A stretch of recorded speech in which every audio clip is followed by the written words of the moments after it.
Welcome.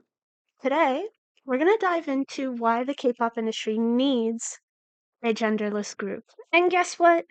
A genderless group is here.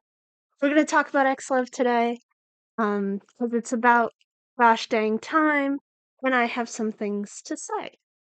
We're going to go into why not only is it important for the group to exist, but we're going to dive into kind of their concept and why it's not like shallow. So, let's dive in. Did backwards. Do I have to do another take? I don't want to do another take. The video is going to be a little rough. That's okay. So, what is XLOV? If you don't know by now, XLOV is a four-member K-pop group who came into their um their career, I guess, as a group with the pick that they were going to be a genderless group. So at the time, I kind of interpreted this as like, okay, they're gonna be like androgynous and they're gonna be a little femme and like that's gonna be that, right? This group's future is very bright and I'm really excited to see it. And things have changed. My opinion has changed, and I'm sure a lot of you guys feel the same way.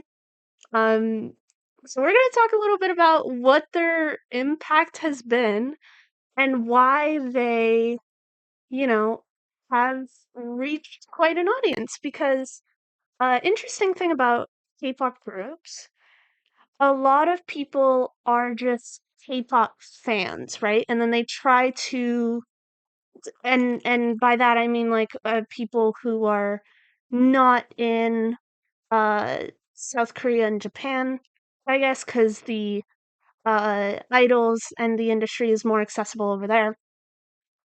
Uh, and yes, I am implying that K-pop is like in the general uh culture in Japan.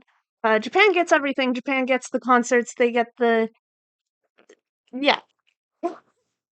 Anyways, for people in places like me, I'm in Canada. Our K-pop culture is even smaller than the one in the US, if there even is one.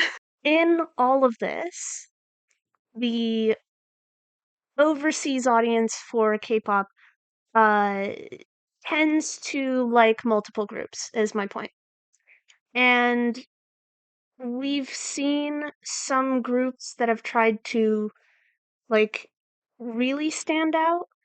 Uh and for the most part, especially in Korea, that kind of gets met with distance. People are like, either that's too much or it's like it is too niche.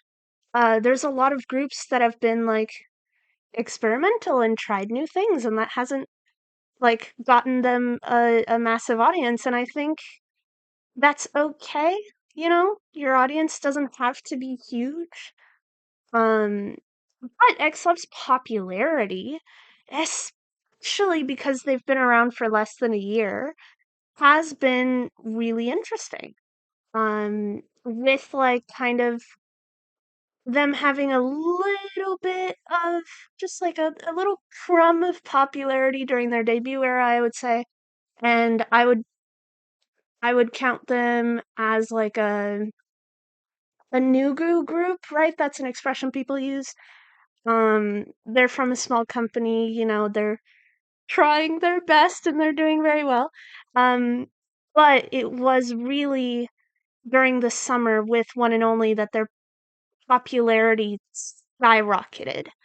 And truly, I have never seen, personally, I've never seen a group get that, like, kind of explosion in popularity, especially within, like, their first year of existence, I guess. But I've only been a K-pop fan for, like, what, 3 years now? So I'm probably not the best person to speak on that. Also, BTS exists. That's kind of a different scale. And also, I do think that they like even with the massive groups, like their growth was actually quite gradual. Not to mention, like they were and are like massively popular in Korea in a way that I feel like XLOV kind of isn't. And I do feel that that has changed in this era quite a bit. And I might go into why I think that is. I want to make it clear to the audience, whoever is watching, that XLOV as a brand is so concrete. It knows what it is, it knows what it wants to be, and there's a, believe it or not, like a safety in that. There's a stability in that that can actually make like the fans feel comfortable, liking the group. Especially, when you know that they're gonna bring bangers. They're gonna come in with the bangers. When groups have like a super uh strong shift in their brand halfway through their career, it can be quite jarring for people. And I don't necessarily think that that is something that's going to happen with this group. I can see them being quite consistent, but they're going to explore all of the aspects within the niche that they've created that, like, the gender fluid niche. Sure. I did also just want to talk about how much I love the group. Like, I haven't made any videos on them since their literal debut era.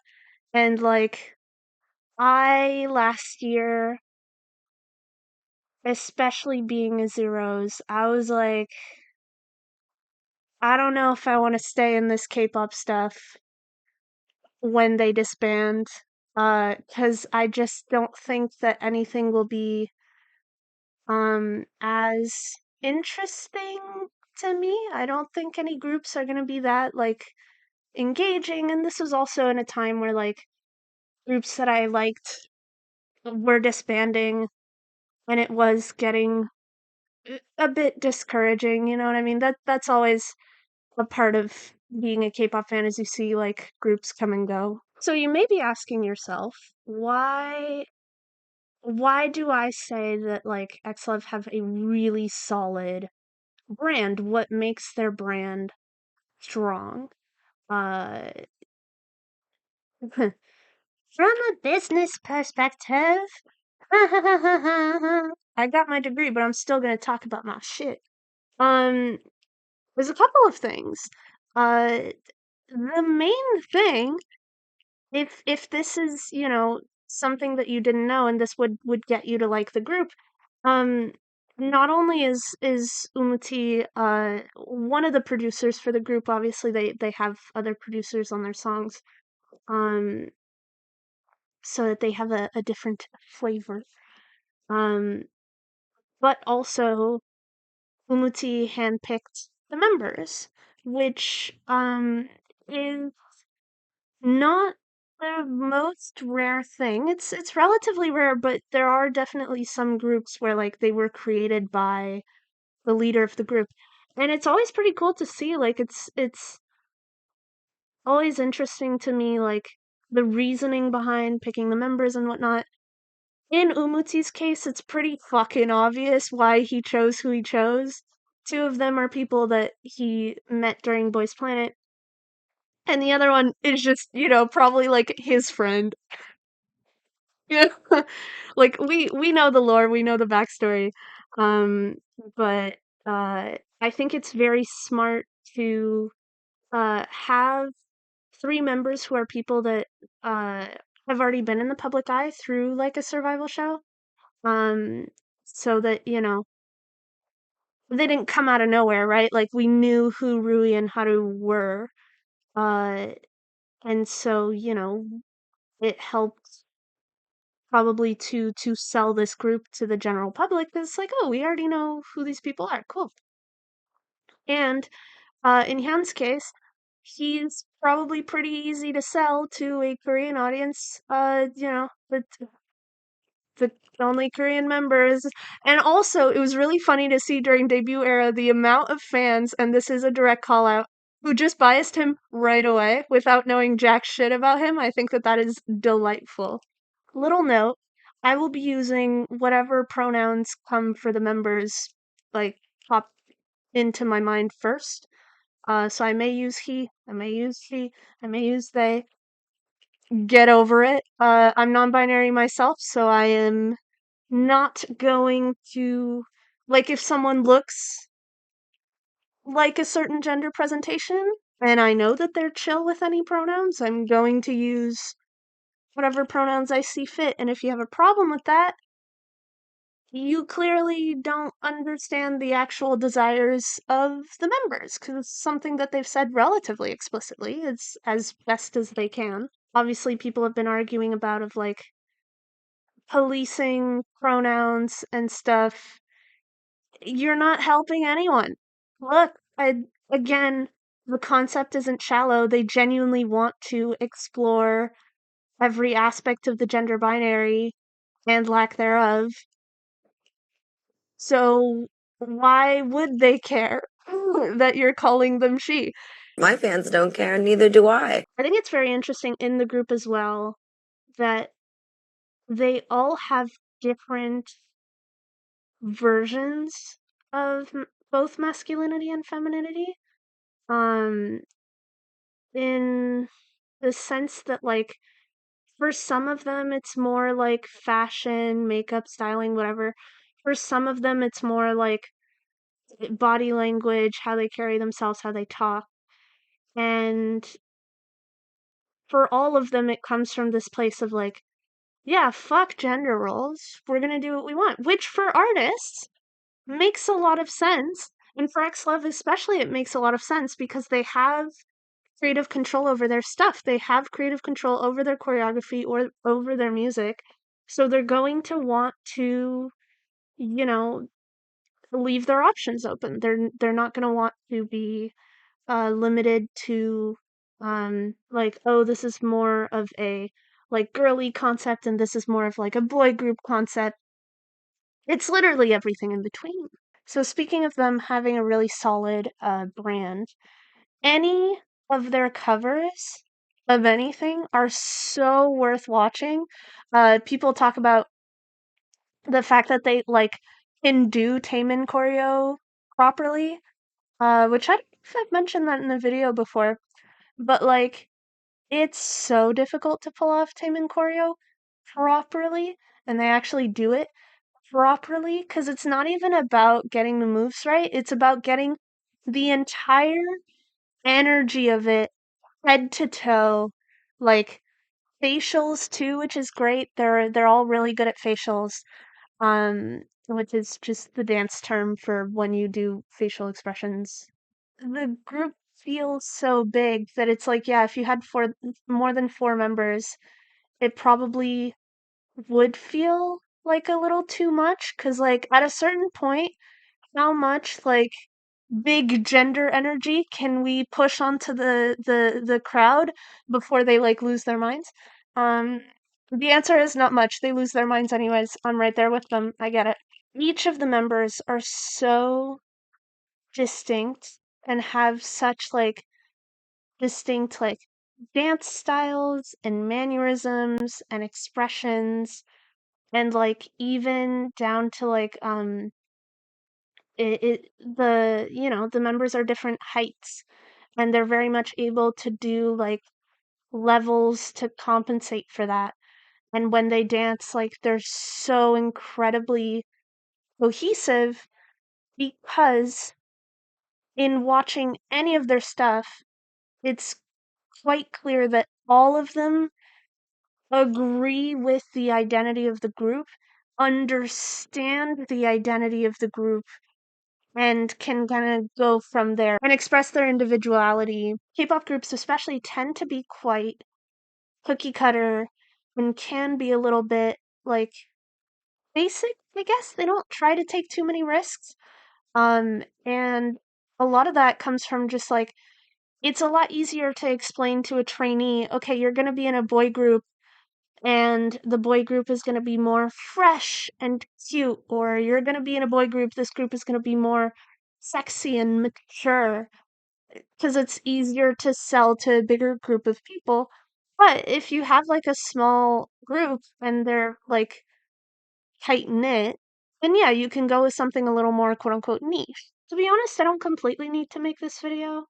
Like there's an entire 15-minute video of both Rui and Umati explaining like the identity of the group and the concept, and like again the fact that it isn't like shallow, it's not just androgyny, it's not just being like non-binary or gender fluid or whatever. I could just include all of that, but instead I'm just going to recommend that you watch it.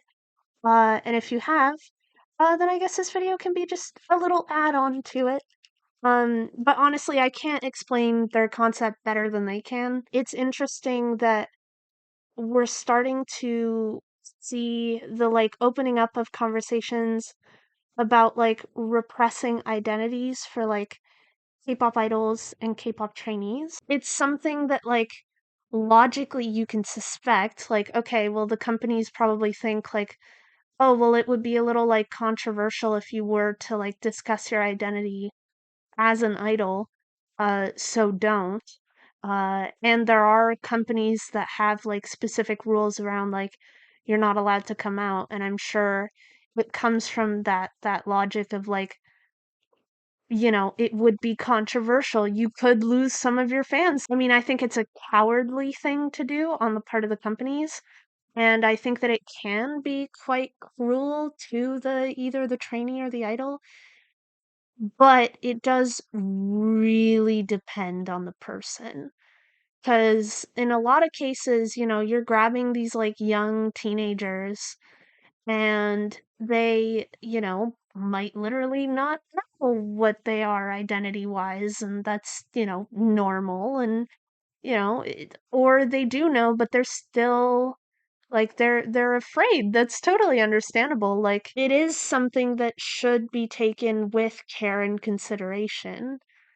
But there is a certain point where it's like a little stupid for companies to be like so protective over people like spreading rumors about an idol's identity when it's quite clear that they're being open about it. I think the group literally, as a fan, the group keeps surprising us like time and time again. Whether it's like the styling for the music show performances, whether it's the highlight medley for the album, that was really cool. Um, they want to, they really do treat every single thing that they do with intention and purpose. Everything is carefully planned. Maybe not carefully, everything is planned. In terms of their brand, one thing that makes them unique, obviously they're a very unique group, but they're also a group that just is impressive from like a K-pop fan's perspective. Like they're all very good singers, very good dancers. They all have the visuals if you care about that. And they all have rap skills. They are the full package, but then also they have this, you know, star quality, this other factors. One of them being the acrobatics in the choreo. Rui specifically, which I remember distinctly thinking during Boys Planet that he is such an incredible dancer, and he is going to be put in a group where his skills are not going to be showcased at all. And I remember thinking that that was really like unfortunate and sad. Like he was one of my favorites during Boys Planet, and now he is absolutely my bias. Because I liked him a lot during Boys Planet, but also like he's such a good dancer and can absolutely do things that I am not able to do. I am not flexible at all. I can't do acrobatics per se. I did some years of gymnastics when I was a kid, but like, to me, seeing K-pop idols do what they're best at and have it be integrated in their choreography is honestly like a sign of respect towards their talents and skills. And it's just cool for the fans to watch. It's just fun to see, especially because of how good they are. One of my frustrations with Zero Base One and with my bias, Hanbin, is that like he is really good at whacking and like hasn't done it since Boys Planet. Like he's done tutting and that has been like the focus, and of course he's really good at it. And it is really cool to see, but it's not his full wheelhouse, it's not his full potential. Not to be that fucking guidance counselor in your elementary school, but like it's nice to see people live up to their full potential. Why did I say elementary school like that? They're gonna be like, what's an elementary school? Your primary school, when you were a child. Looking back, if we're gonna talk about Boys Planet, it is absolutely crazy to look back at old clips and know what the group is going to become. Like seeing clips of them during Boys Planet or like seeing I've been following Umuti since like build up cuz I was absolutely taken by the vocals. And it is funny cuz like um they did a performance with the group that debuted after the show. And looking back, I'm like, Shopti probably did her own makeup for that look. It's fun to think back on. I'm like, I probably did your makeup there because I remember like fans just being kind of like gagged at how Umuti looked, and I was like, yeah, yeah, of course. Are you new here? Like, Umuti is beautiful. She is gorgeous. The fashion and styling of the group is not only is it incredible, but it also changes with every single song, with every single like every not even every era, every song has its unique like look and vibe. Obviously the ones that like have music videos or performance videos or whatnot. We're technically in like beep era right now, I guess. It has such a clear like we're gonna do the Japanese like Gyaru style, like with the styling and the things and like I really love Haru this era because like obviously it's cool to see that there is such a clear, not only a clear vision, but a clear inspiration, and for it to not actually be like a oh, I can kind of see that, but for it to be like, oh, it's very obvious that they're taking inspiration from that. Because especially like K-pop groups, there's like a thing that happens when they're reading their script of like, this is what the company has told us to say in terms of like what the vibe for this comeback is. And they never quite are able to like embody the energy of like it always sounds a little fake because it is, unfortunately. Um, but it's a thing of like, oh, well, we're going for like a techno post-apocalyptic vibe. That's just example off the top of my head. And then you look at the music video and the music show performances and you're like, I can kind of see it, I guess. I mean, for art to be so like expressive and clear, you need clear inspiration and you need to know what you're actually depicting. One thing that's interesting about XLOV's styling is the colored contacts. I don't know if they're going to do that for the entire group's existence because I'm actually curious to know if people are going to get tired of it. Um, I personally think it's cool and it's a really creative idea and a cool concept. I am a little like because it does make their eyes look different, obviously, like with the lighter colors. Because like Umuti, the red can kind of like blend into her like brown eyes kind of thing, but like with the others, it's like very clear that they're wearing colored contacts. So is that going to be a thing of like, are they going to do like a soft concept at some point, and is it going to be like jarring? I don't know. Personally, I think no, because I think they have like a vibe that's like a little bit surreal, a little bit fantasy, that I think the colored contacts are probably always going to suit them. But that's something that's going to be interesting to see. I truly have not been this like gagged by a group since Only One Of. Not only because they both like depict queer themes and stuff, and have like gender neutral lyrics or whatever. The artistry, the intention behind it, and that vibe of like, this is who we are, like deal with it, is something that I haven't seen in a group in a really long time. Like a lot of groups are quite uh you know, they are quite clear about what their vibe is, but they still kind of play it safe. They don't necessarily try to challenge the industry's norms. As a non-binary person especially, uh I have never felt necessarily like represented in K-pop. Not that I need to. I don't necessarily feel the need to, and especially in the gender aspect of things, I was like, it's K-pop.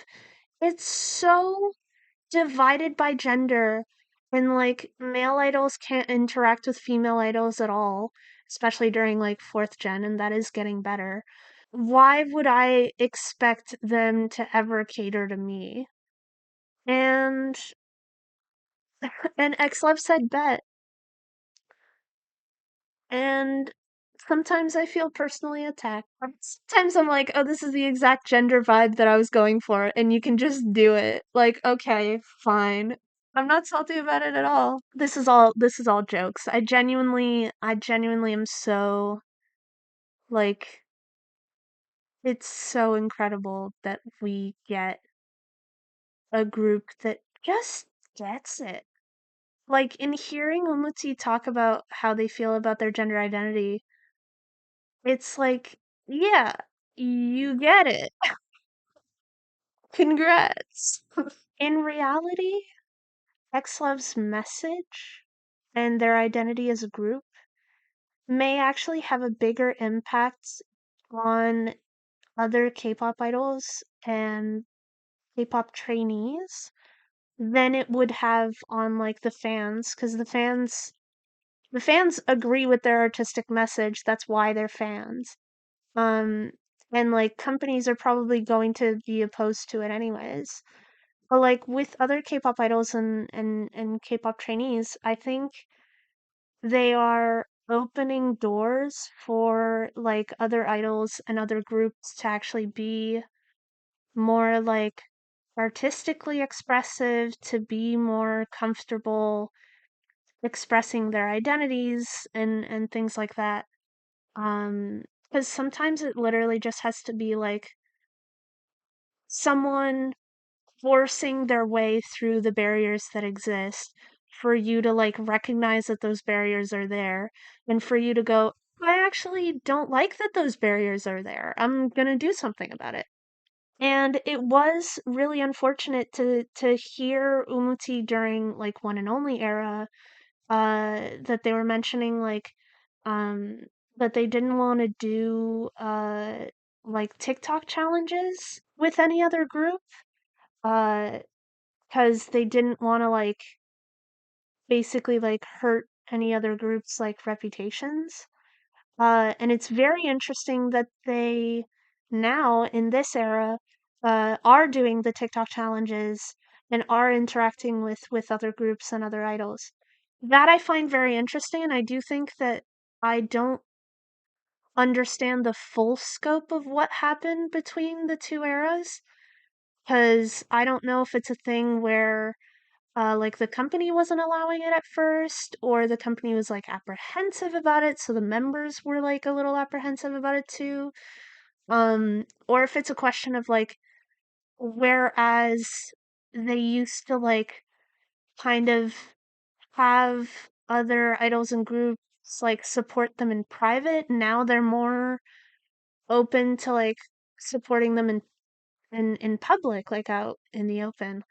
Um, I don't know, but it's a cool thing to see because I honestly thought that we were just gonna forever be trapped in a like uh in this state of like XLOV being literally like physically isolated and pushed out of the industry because of their like identity as a group. And I think it's really unfortunate that they felt the need to do that, but it's cool that might they might have changed. Like things might have changed. And I'd be really curious to know if y'all know if you guys actually like know some things that happened between then that could have been factors. Definitely leave a comment. I do want to avoid speculation. It's just I'm not like the most informed on everything. I think a question that some people have, not fans, but some people would have the question of like, do X-Love in having like a visibly queer identity individually and as a group, like, do they need to come out? Is there like one more step that they can do to be like truly and actually open with themselves, with the fans, with the industry, whatever? I think it's a conversation that has happened multiple times with like potentially queer celebrities even in like North America as well, and obviously pressuring anyone to come out is a bad idea. Uh Umuti's already been very clear about like we don't feel the need to disclose our like exact identities and labels in order to make the art that we do. Um which is true. Like them coming out isn't probably wouldn't change their music much besides like okay, well they might use like certain pronouns in their love songs or whatever. Which this is actually where we can talk about Just B and Bane. Since Bane has come out, as far as I can tell, because I haven't been looking at the group too closely, but as far as I can tell, they are making like a conscious effort to use like gender neutral language in their like love songs kind of vibe. Which I think could just happen more anyways. Like it does actually just appeal to a larger demographic anyways. And yeah, it does acknowledge the fact that like yeah, some of the members of the group might be queer and like for like a gay member to sing about like loving a girl, it's probably not going to come across as very genuine. And so I think we should be including everyone. But at the end of the day, I don't think it I mean I really don't think it would change much if anything, because like truly some people are just actually blind to like the lyrics that are already in some of these songs of like if you think that the groups that you like are being subtle, if they do have queer vibes, if you think that they're being subtle, they probably aren't. Like just read their read their lyrics, you know what I mean? I don't know, and even then it genuinely if you want openly queer artists, they already exist. Go have fun. Go listen to them. In being a K-pop fan who does not live in Korea, who is in a country where, you know, marriage is legal and we have civil rights and social protections and whatnot, to look at, this other country and the artists within that country and to like demand that they come out and specifically label themselves, and it's so short-sighted, it's so selfish as well, because like for a lot of people it's just like, oh, like share your identity with me just so I'm less confused. Which I see in my life, in my personal life with a lot of people like um who, like, when you tell them they're trans, they get so weirdly entitled about it. I don't know, you're not entitled to knowing anyone's identity. If they're keeping it from you, there's probably a good reason for that. Same thing with people's like hobbies and interests. Um if someone isn't sharing their personal life with you, it's probably because they don't feel comfortable doing it or because they're aware of the like very real repercussions of doing it. There are repercussions to these things. Like it's not necessarily smooth sailing, and even if you're not specifically labeled or you're not out, like making queer art is still difficult and is still going to be challenged and hated every step of the way. At a certain point, like, leave it up to them. It's a personal choice, and it should be a personal choice. Now that I've been recording for almost an hour, I will close off uh, by saying that the group is incredible. If you haven't checked out their stuff, check them out. At the very least, do yourself a favor and watch One and Only. Because, like, truly, I very much had a Tyla obsession, like, before, like, literally a month before the song came out. And it felt like the perfect marriage between, like, Tyla and K-pop. And it is ass-shaking music, and I just need ass-shaking music in my life. Um, I can't twerk that well. You know, that's okay. Not everyone is blessed with God's gift. Which neither are XLOV. They did a class. They learned how to twerk. It's incredible. I honestly believe that the members of the group would not have been as comfortable in any other group. They would not have been as like expressive, and it they would just be less fun. They would just be less fun. Like having your artistry, creativity, and identity be suppressed, even if it's like in such a small way, can become really difficult. It's obviously so cool to see like the people that we saw in Boys Planet, in this group being themselves, being comfortable. Like I was shocked by Umuti's performance during build up because I hadn't seen much of him during Boys Planet, and what I saw was pretty like limited. And to see in the span of 2 years just how much he's changed is actually insane. I'm gonna put some side to sides because what the fuck do you mean? Those are the same people. I'm absolutely here for it. I'm absolutely here for it. I don't really have anything else to say besides like stand the group and appreciate them for what they are. That's it.